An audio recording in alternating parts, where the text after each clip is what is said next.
Sarah Mitchell stood on the courthouse steps, clutching a single suitcase, watching her former life disappear into the distance. The divorce papers in her purse felt heavier than the few belongings she had been allowed to take from the house she had called home for 8 years. At 32, she found herself completely alone in the small town of Cedar Ridge, Montana, with nowhere to go and no one who would speak to her. The scandal had destroyed everything she had known. Her husband, David, the town's beloved pastor, had convinced everyone that Sarah was the one who had ruined their marriage. He painted himself as the victim of an unfaithful wife, though the truth was far different. Sarah had discovered David's affair with the church secretary 6 months earlier, but when she confronted him, he had twisted the story to make her appear to be the guilty party. David's version of events spread through the small religious community like wildfire. He claimed Sarah had become jealous and paranoid, making false accusations against innocent people. He said she had developed drinking problems and had been seen with other men around town. None of it was true.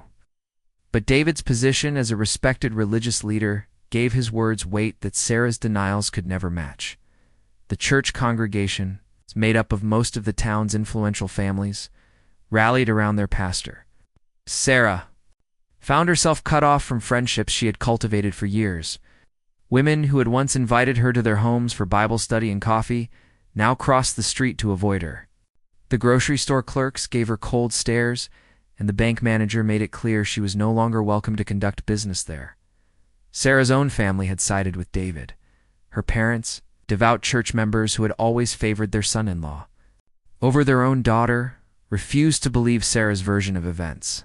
They told her she was being vindictive and destructive, and that she needed to repent for her sins and try to save her marriage. When Sarah insisted on proceeding with the divorce, they cut off all contact with her. The divorce proceedings had been swift and brutal.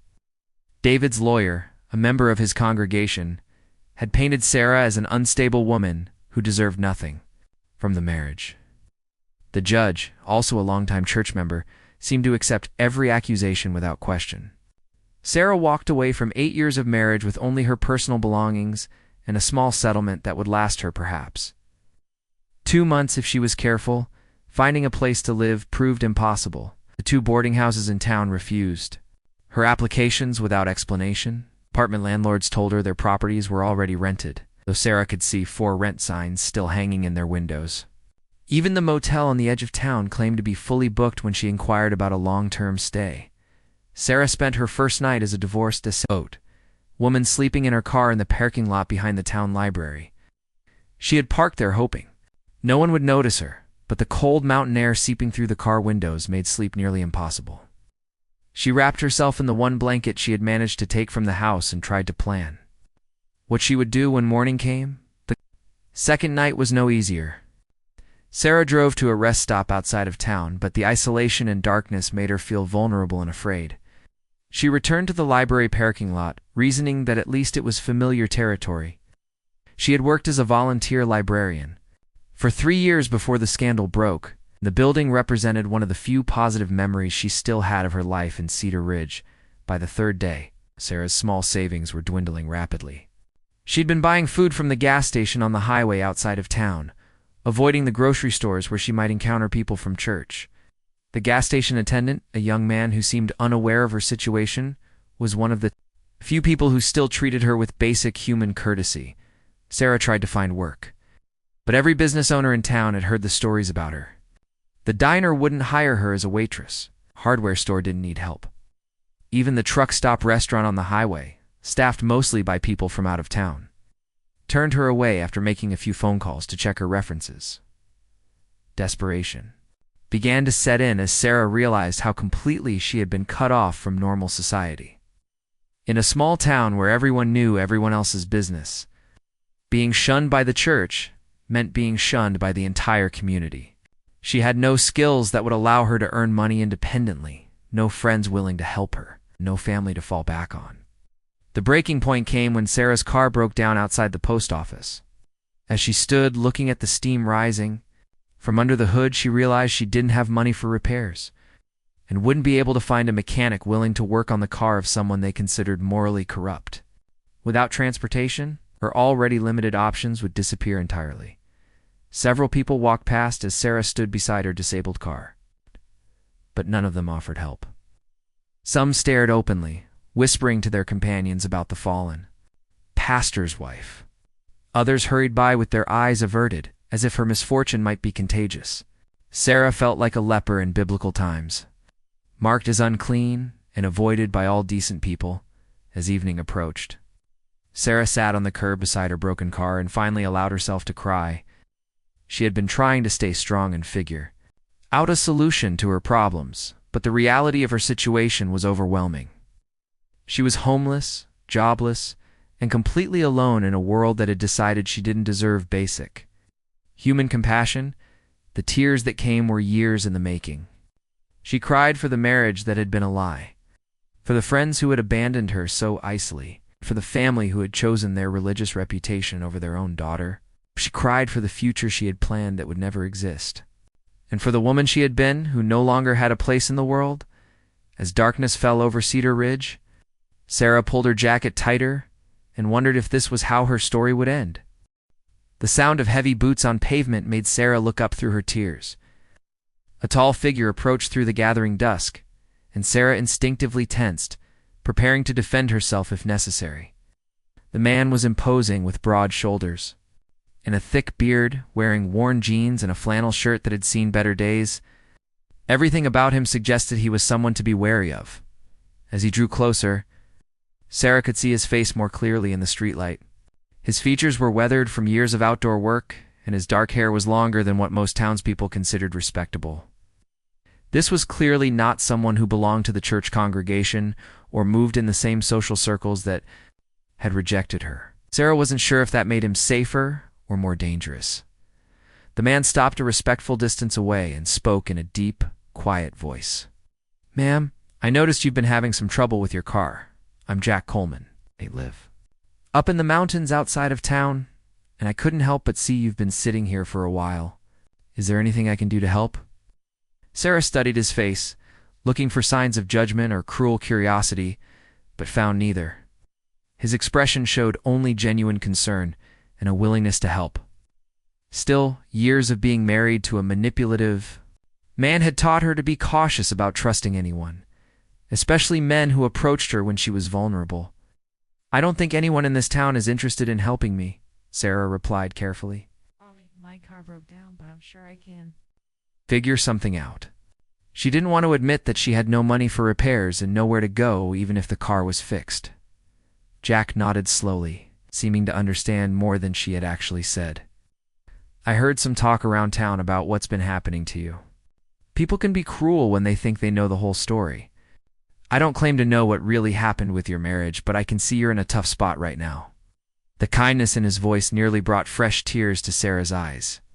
It had been so long since anyone had spoken to her without hostility or judgment that she'd almost forgotten what basic human decency sounded like. She found herself wanting to trust this stranger, even though her recent experiences had taught her that trust was a luxury she couldn't afford. "Why would you want to help me?" Sarah asked. "Everyone else in town has made it clear that I'm persona non grata. Aren't you worried about what people will think if they see you talking to the scandalous divorced woman?" Jack's laugh was low and without humor. "Ma'am, I haven't cared what the people in this town think about me for a very long time. Most of them cross the street when they see me coming anyway. I'm not exactly what you'd call a pillar of the community myself." Sarah looked at him more carefully, trying to understand what he meant. Jack Coleman didn't look like a criminal or someone dangerous, but there was something about him that suggested he lived outside the boundaries of normal society. Perhaps that was exactly what made him willing to help her when no one else would. "Have a cabin up in the mountains," Jack continued. "It's not fancy, but it's warm and dry. I've got a spare room that's not being used for anything. If you need a place to stay while you figure out your next move, you're welcome to it. No strings attached, just one person helping another when they need it." Sarah's first instinct was to refuse the offer. Moving in with a strange man she had just met seemed like jumping from the frying pan into the fire. But as she looked around the empty street and thought about spending another night sleeping in her broken car, Jack's offer began to seem like a lifeline rather than a trap. "I don't have any money to pay rent," Sarah admitted. The divorce didn't leave me with much, and I haven't been able to find work. I can't accept charity from someone I don't even know. It's not charity, Jack replied. I could use some help around the place. The cabin needs cleaning, and I'm not much of a cook. If you're willing to help out with household things, we can. Call it an even trade. You get a roof over your head, and I get someone to help keep the place livable. The offer was more generous than Sarah felt she deserved, especially from someone who didn't know her story. She studied Jack's face again, looking for hidden motives or signs that this was too good to be true. But his expression remained open and honest, without the calculating look she had learned to recognize in her ex-husband. "Why are you doing this?" Sarah asked. "You don't know me? For all you know, everything they're saying about me in town is true." Jack was quiet for a moment, considering his answer. "I've made my share of mistakes in life," he said finally. "There was a time when I needed help, and nobody was willing to give it. I know what it feels like to be written off by everyone around. Maybe that's why I can see that you're not the person they're making you out to be." Something in his tone suggested that Jack Coleman had his own painful history with judgment and rejection. Sarah sensed that his offer came from a place of genuine understanding rather than pity or ulterior motives. For the first time since her world had fallen apart, she felt like someone was seeing her as a human being rather than as a scandal too. Be avoided. "I don't want to bring any trouble to your doorstep," Sarah said. "People in town already have strong opinions about me. If they find out you're helping me, it might cause problems for you too." Jack shrugged. "Like I said, most people in town don't have much use for me anyway. I keep to myself up on the mountain, and they leave me alone. Fine for both sides. One more reason for them to disapprove of me isn't going to change my life much." It's the practical reality of her situation finally overcame Sarah's pride and caution. She was out of options, and Jack Coleman was offering her the first real help she had received since the scandal began. Taking a leap of faith felt terrifying, but staying where she was felt hopeless. "If you're serious about the offer," Sarah said slowly, "I would be very grateful for somewhere to stay. Just until I can get back on my feet and figure out what comes next." Jack nodded and moved toward her car. "Let me take a look under the hood and see if I can get this running well enough to make it up the mountain. If not, we can come back and deal with it tomorrow." Jack's cabin sat in a clearing halfway up the mountainside, surrounded by tall pine trees that blocked most of the view of the valley below. The building was simple but well-maintained, with a stone chimney releasing steady smoke into the cold. Evening air. Sarah followed Jack's pickup truck up the winding dirt road, her temporarily repaired car struggling with the steep grade and rough terrain. The interior of the cabin was sparse, but clean, furnished with handmade wooden furniture that showed Jack's skill as a craftsman. A stone fireplace dominated one wall of the main room, casting warm light across the space. The kitchen was basic, but functional, and Sarah could see that Jack had been honest about his limited cooking abilities based on the collection of canned goods and simple ingredients on his shelves. Jack showed Sarah to a small bedroom at the back of the cabin that contained a bed, dresser, and chair. The room was plain, but comfortable, with heavy quilts that would provide warmth during the cold mountain nights. A small window looked out onto the forest, offering privacy and peaceful views that were the opposite of everything Sarah had experienced in town. "It's not much," Jack said, setting Sarah's suitcase on the bed.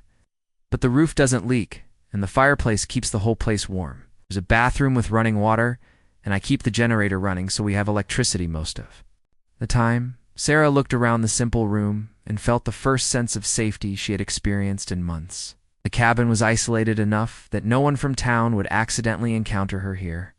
She could have time and space to think about her future without constantly worrying about hostile stares and whispered comments. "It's perfect," Sarah said, meaning it completely. "I can't tell you how much this means to me. I was starting to think I was going to end up sleeping in my car permanently." Jack nodded toward the main room. "Why don't you get settled in and I'll make us some coffee? We can talk about how this arrangement is going to work." Over coffee and a simple dinner of canned soup and bread, Sarah learned more about the man who had rescued her from her desperate situation. Kea Coleman was 35 years old and had been living on the mountain for nearly 8 years. He made his living as a carpenter and handyman, taking jobs throughout the region that allowed him to work independently without having to deal with the social politics of small-town employment. Jack had grown up in Cedar Ridge but left after high school to serve in the military, and he returned from 2 tours of duty overseas. He found that he couldn't readjust to civilian life in the small town where everyone knew his business. He had struggled with what he called coming back from things that changed me, and his behavior during that difficult period had earned him a reputation as someone to be avoided. "I made some mistakes when I first got back," Jack explained without going into details. "Got into fights, drank too much, said things to people that I shouldn't have said. The town decided I was trouble, and they weren't entirely wrong at the time. By the time I got my head straightened out, the damage was done. People had made up their minds about what kind of person I was." Sarah recognized the pattern of small-town judgment that had destroyed her own reputation. Once the community decided someone was unworthy, redemption became nearly impossible. The only difference was that Jack had found a way to build a life outside their approval, while Sarah was still struggling to figure out how to survive their rejection. "Is that why you live up here alone?" Sarah asked. "Or get away from there?" "Opinions." Jack considered the question while staring into his coffee cup. "Partly, but also because I learned I like the quiet up here. No one expecting me to be someone I'm not, no one watching to see if I'm going to mess up again. I can just be myself and let that be enough." The peaceful atmosphere of the cabin already felt healing to Sarah. She could understand why Jack had chosen this isolated life over the constant stress of trying to fit into a community that didn't want him. The silence was broken only by the crackling of the fire and the wind in the trees outside, sounds that felt welcoming rather than threatening. Over the following days, Sarah settled into a routine that felt more natural than anything she had experienced in years. She cleaned the cabin thoroughly, organized Jack's belongings, and prepared proper meals using ingredients he brought back from shopping trips to towns farther down the mountain. In return, Jack fixed her car properly and helped her understand the practical aspects of mountain living. The work felt good after months of feeling useless and unwanted. Sarah discovered that she enjoyed cooking for someone who appreciated her efforts and keeping house for someone who treated her contributions as valuable. Jack never made her feel like a burden or charity case, instead expressing genuine gratitude for the improvements she made to his living situation. During long evenings, by the fire, Sarah and Jack shared stories about their pasts and their hopes for the future.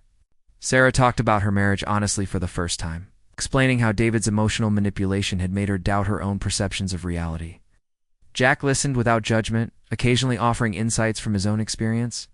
With people who used others' vulnerabilities against them, Jack told Sarah about his military service and the challenges he had faced readjusting to civilian life. He described the nightmares and anxiety that had driven him to drink and fight, behaviors that had confirmed the town's worst assumptions about him. He explained how living on the mountain had given him the space and peace he needed to heal from experiences that others couldn't understand. "The town wrote me off as damaged goods," Jack said one evening as they watched the fire burn down to coals.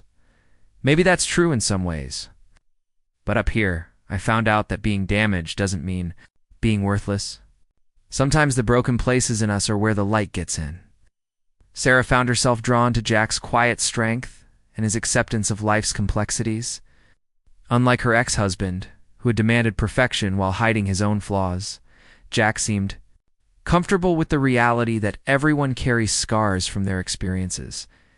His honesty about his struggles made Sarah feel safe to be honest about her own. As weeks passed, Sarah began to realize that her feelings for Jack were deepening beyond gratitude and friendship. She admired his self-reliance and his willingness to help someone in need without expecting anything in return. She was attracted to his authenticity and the way he treated her as an equal partner in their arrangement, rather than as someone who needed to be rescued.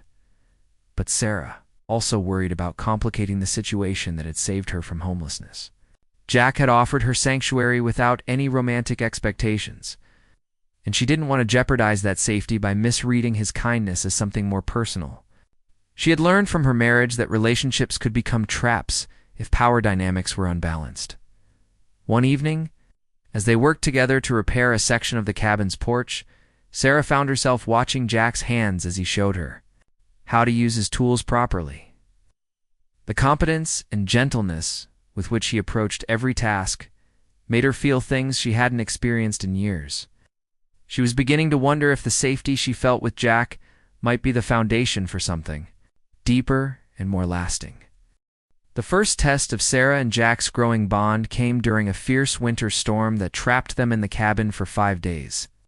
Snow piled against the windows, and the wind howled through the trees with a violence that shook the building's sturdy frame. The isolation that usually felt peaceful became intense and intimate. They were forced to share the small space without any possibility of escape. Sarah discovered that Jack became quiet and restless during the storm, pacing the cabin like a caged animal. She gradually realized that being trapped indoors triggered memories of his military service that he usually managed by staying busy with outdoor work. On the third night, she woke to find him sitting by the dying fire, staring into the coals, with an expression of haunted remembrance.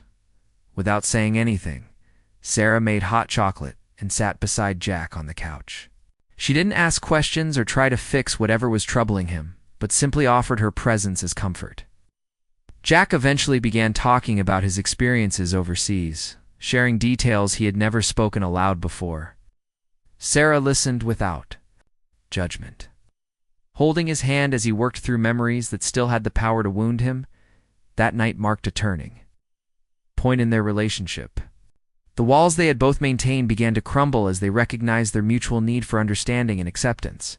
Now Jack saw that Sarah didn't view his struggles as weakness or character flaws, but as natural responses to extraordinary circumstances.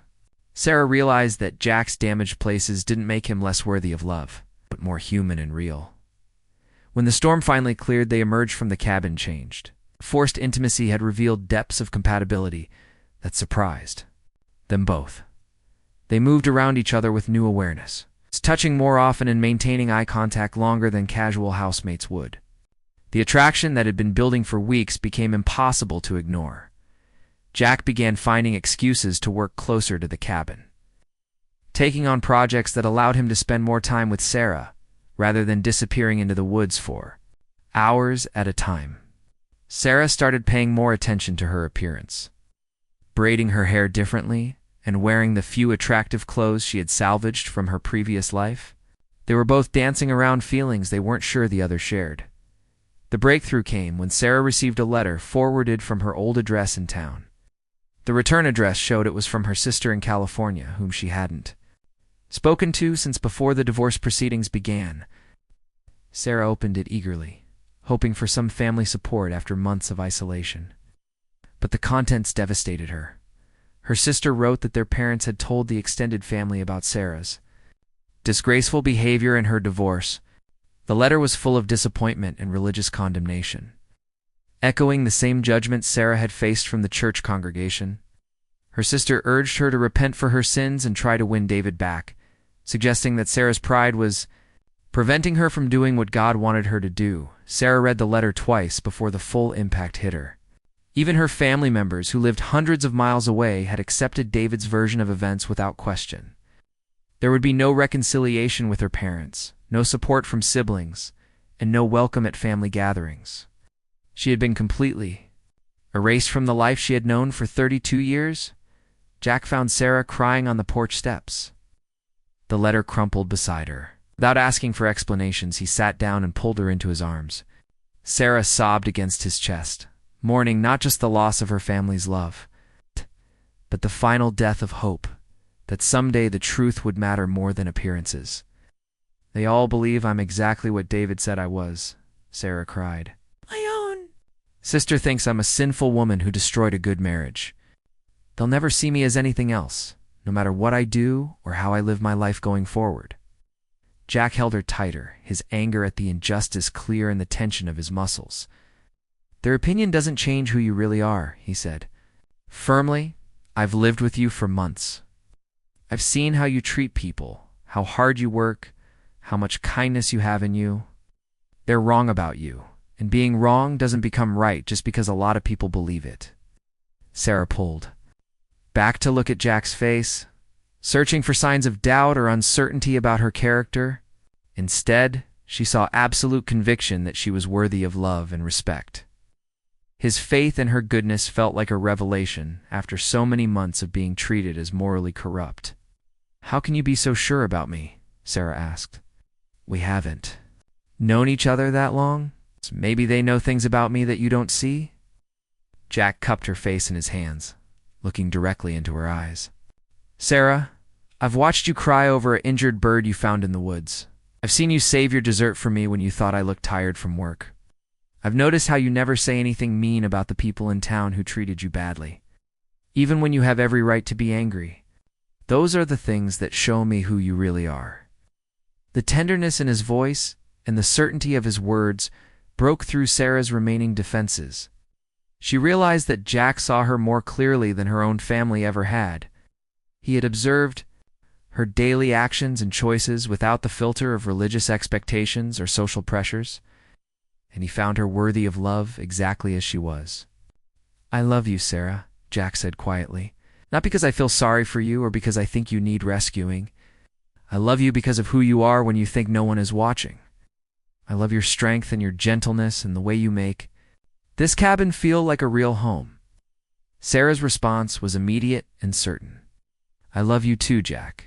You saved my life, but more than that, you showed me what it feels like to be valued and respected. You never tried to change me or fix me, just accepted me completely." Their first kiss was gentle and tentative, both of them still processing the magnitude of what they had admitted to each other. But as the kiss deepened, years of loneliness and rejection melted away, replaced by the warmth of genuine connection and mutual acceptance. That evening, they talked honestly about their fears and hopes for a romantic relationship. Sarah worried about her capacity to trust again after David's betrayal. Jack was concerned about his ability to be a good partner given his struggles with trauma and social isolation. But both of them felt that their love was worth the risk of potential heartbreak. They decided to move forward carefully, building their romantic relationship on the foundation of friendship and mutual respect they had already established. They would face whatever challenges arose together, supporting each other through the healing process that both of them still needed to complete. As they sat by the fire that night, holding hands and planning their future, Sarah realized that losing everything she had thought she wanted had led her to discover what she actually needed. Jack's mountain cabin wasn't just a place of refuge. It was the beginning of a life built on truth, acceptance, and unconditional love. Spring brought new challenges and opportunities to Jack and Sarah's relationship. As the snow melted and the mountain roads became passable again, they could no longer live in complete isolation from the outside world. Jack's carpentry work picked up with the warmer weather, requiring him to travel to job sites throughout the region and interact with people who knew both of their histories. Sarah struggled with anxiety. Every time Jack left for work, worrying that someone would poison him, against her with stories about her supposed moral failures, she had grown comfortable in their mountain sanctuary. But the thought of facing judgment from the outside world again made her feel vulnerable and afraid. Jack reassured her repeatedly that nothing anyone said could change his feelings for her. But Sarah's confidence had been so thoroughly shattered that rebuilding it would take time. The first real test came when Jack was hired to build a deck for a family in the next town over. The job would require several weeks of work, and the family had specifically requested that he stay in their guest house to avoid daily commuting. Jack was reluctant to leave Sarah alone for such an extended period, but the job paid well enough. To secure their financial situation for months, Sarah encouraged Jack to take the job despite her fears. She recognized that her anxiety about being abandoned was connected to her traumatic experience with David, rather than anything Jack had done to betray her trust. She needed to prove to herself that she could function independently while still maintaining faith in their relationship. During Jack's absence, Sarah focused on improving their mountain property and developing skills that would make her more self-sufficient. She learned to chop wood efficiently, expanded the garden Jack had started, and taught herself to preserve vegetables for winter storage. The physical work helped manage her anxiety while giving her a sense of accomplishment and usefulness. Sarah also used the alone time to confront her remaining feelings about the divorce and the family relationships she had lost. She wrote long letters she never intended to send, processing her anger and grief about David's betrayal and her parents' abandonment. She gradually accepted that she might never receive apologies or acknowledgement from people who had wronged her, but that her healing didn't depend on their validation. When Jack returned from his job, he found Sarah transformed. She had gained physical strength from her outdoor work and emotional resilience from facing her fears alone. The confidence that had been stripped away by months of public humiliation was beginning to return. It's built on a foundation of her own accomplishments rather than other people's approval. Jack shared his own news from the job. His employers had been so impressed with his work that they had recommended him to their neighbors and friends. Word was spreading that Jack Coleman was a skilled and reliable craftsman, and his reputation was improving among people who didn't know his troubled history in Cedar Ridge. He had even been invited to bid on a major construction project that could establish him as a respected contractor throughout the region. The opportunity excited both Jack and Sarah, but it also raised questions about their future together.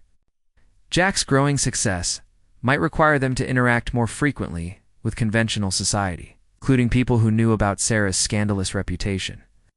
They would need to decide whether to hide their relationship to protect Jack's business prospects or face potential discrimination together. Their decision came when Jack was invited to a regional Contractors Association meeting where several potential clients would be present. The invitation represented a significant step toward mainstream professional acceptance. But Jack knew that bringing Sarah as his partner, which might damage his chances with conservative clients who had heard gossip about her. Jack's response was immediate and clear. He told Sarah that he would rather lose every potential contract than pretend to be ashamed of their relationship. He had lived for years as an outcast himself and knew that hiding who you were never led to genuine happiness or success. They would face whatever consequences arose together, as partners in every aspect of their lives. The contractors' meeting proved to be a turning point for both of them. Jack attended with Sarah at his side, introducing her simply as his partner.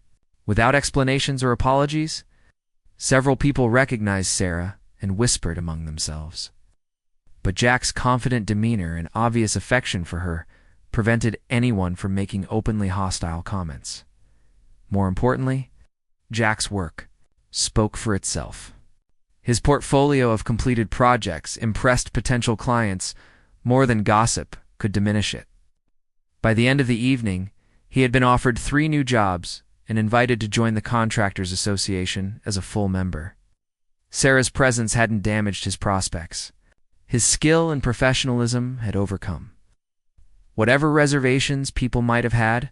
The evening's success gave Sarah courage she hadn't felt in over a year. She realized that Jack's love and respect for her had given her strength to face social judgment without crumbling.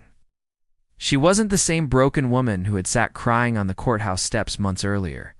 She had been rebuilt by love, hard work, and the discovery of her own resilience. As summer progressed, Jack and Sarah's relationship deepened into a true partnership. Sarah began helping with Jack's business, managing schedules and client communications. While he focused on construction work, her organizational skills and attention to detail improved his efficiency and customer satisfaction. It's making their combined efforts more successful than either could have achieved alone. They also began discussing marriage, though both approached the topic carefully given Sarah's recent traumatic divorce. Sarah worried about whether she was ready for another legal commitment so soon after the end of her first marriage. Jack was concerned about whether marriage might change the dynamic that made their relationship so healthy and supportive. Their conversations about marriage were honest and practical, addressing both their romantic feelings and their concerns about legal and social complications. They explored their expectations about finances, household responsibilities, and future goals to ensure they were truly compatible as life partners rather than just as lovers who had found each other during difficult times. The proposal came during a quiet evening in late summer as they sat on their newly expanded porch, watching the sunset over the valley. Jack didn't plan the moment or prepare elaborate speeches. He simply looked at Sarah and said that he wanted to spend the rest of his life building something beautiful with her. Whether that was houses, a family, or just a partnership that proved love could survive anything. Sarah's acceptance was equally simple and heartfelt.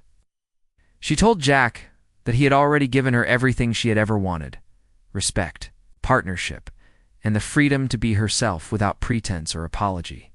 Marriage would simply be the public acknowledgement of a commitment they had already made to each other in their hearts. As they began planning their wedding, both Jack and Sarah understood that they were not just celebrating their love, but making a statement about their right to happiness despite society's judgments. Their mountain refuge had become the foundation for a life that proved redemption and second chances were possible for anyone brave enough to claim them. Jack and Sarah's wedding took place on their mountain property on a crisp October morning, surrounded by the golden aspens and evergreen trees that had sheltered their love story.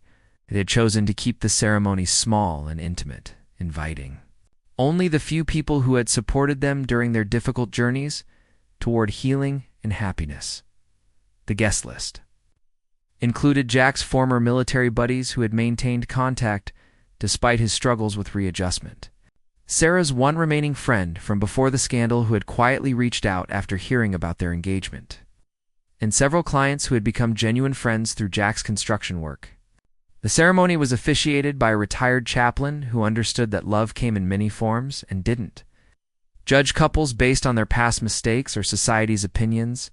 Sarah wore a simple cream-colored dress she had sewn herself, paired with boots practical enough for walking on mountain terrain. Jack dressed in his best jeans and a white shirt, with a leather vest he had crafted by hand. Their wedding rings were made from silver Jack had worked himself, engraved with words that held special meaning for their relationship. Home is where you are. During their vows, Sarah spoke about how Jack had shown her that being shunned by some people didn't mean she was unworthy of love from the right person. She promised to stand beside him through whatever challenges they would face, just as he had stood beside her when the whole world seemed against her. She vowed to build a life with him based on truth, respect, and the kind of love that grew stronger under pressure, rather than crumbling at the first sign of difficulty. Jack's vows focused on his gratitude for Sarah's courage in trusting him despite her recent traumatic experiences with marriage. He promised to continue earning that trust every day through his actions rather than just his words. He vowed to protect their partnership from outside judgment while never trying to control or change her. He pledged to create a home where both of them could be completely authentic without fear of rejection or criticism. The celebration that followed was joyful but unpretentious, featuring a barbecue dinner cooked over an open fire and dancing to music played on Jack's guitar. The evening ended with guests telling stories around the campfire about second chances, redemption, and the power of love to heal even the deepest wounds. Sarah felt surrounded by people who saw her as Jack did, flawed but worthy, scarred but not broken. The first year of marriage brought both challenges and triumphs as Jack and Sarah learned to navigate their partnership in all aspects of life. Sarah's involvement in Jack's business continued to grow, and she discovered a talent for design and project management that complemented his construction skills. They began taking on larger projects together, with Sarah handling client relations and project planning while Jack was focused on craftsmanship and execution. Their success attracted attention from potential clients throughout the region, including some from Cedar Ridge, who had heard about their excellent reputation. Sarah initially felt anxious about working for people from the town that had rejected her, but she found that most clients cared more about quality work than gossip.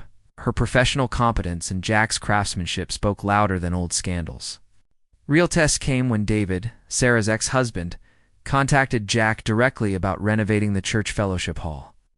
David's call was ostensibly about business, but Sarah suspected he was trying to cause problems in her new marriage by forcing her to interact with him. Jack discussed the situation with Sarah, and together they decided to take the job, viewing it as an opportunity to demonstrate their success and stability. Working on the church project proved to be healing for Sarah in unexpected ways. She was able to see David clearly for the first time, recognizing his manipulative behavior patterns that she had once accepted as normal. The congregation members who encountered her during the project seemed surprised by her professional competence and obvious happiness. Some even offered tentative apologies for their previous treatment of her. Sarah handled the interactions with grace and dignity, neither seeking revenge nor trying to prove her innocence to people who had judged her unfairly. She had moved beyond needing their validation. Her life with Jack had taught her that the opinions of people who didn't really know her were irrelevant to her happiness and self-worth. The project's successful completion marked a symbolic victory for both Jack and Sarah. They had returned to the place where Sarah's old life had ended and demonstrated that they had built something better from the ruins. The quality of their work and the strength of their partnership spoke volumes about their character and resilience. 2 years after their wedding, Sarah discovered she was pregnant with their first child. The news filled both of them with joy, tempered by some anxiety about their ability to be good parents given their own difficult histories. They spent long evenings discussing their hopes and fears about raising a child, determined to break the cycles of judgment and conditional love that had wounded them both. Their daughter Emma was born during a spring snowstorm that prevented them from reaching the hospital in town. Jack delivered the baby himself with guidance from a doctor contacted by radio, an experience that deepened his bond with both his wife and child. Sarah's labor was difficult but successful, and she felt that giving birth at home on their mountain was somehow perfect for their unconventional family. Parenthood transformed both Jack and Sarah in ways they hadn't expected. Jack discovered reserves of tenderness and patience he hadn't known he possessed. Some of the wounds left by her family's rejection, proving to herself that she was capable of unconditional love. They created the kind of warm, accepting home environment that neither of them had experienced in their own childhoods. As Emma grew, the mountain property became a sanctuary, not just for Jack and Sarah, but for other people who needed healing and acceptance. They opened their home to Jack's veteran friends who were struggling with readjustment, 2 women escaping abusive relationships, and to anyone else who needed to believe that second chances were possible. Their love story became a beacon of hope for others who had been written off by conventional society. 5 years after Sarah had sat crying on the courthouse steps with nowhere to go, she stood on her mountain porch watching Jack teach their daughter to ride a horse he had trained himself.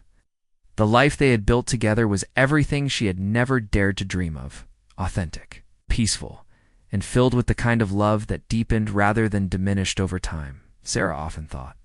About the night Jack had found her beside her broken car and offered to take her home. At the time, she had thought he was simply offering her temporary shelter. Now she understood that he had been offering her something much more precious: the chance to discover that home wasn't a place but a feeling, and that the right person could help you create that feeling anywhere. Their mountain sanctuary had become more than a refuge from judgment and rejection. It was proof that love could triumph over the cruelest circumstances, that broken people could heal each other, and that sometimes losing everything you thought you wanted was the first step toward finding everything you actually needed. Had kept his promise to take her home, and in doing so, had helped her discover that she had never truly been homeless at all.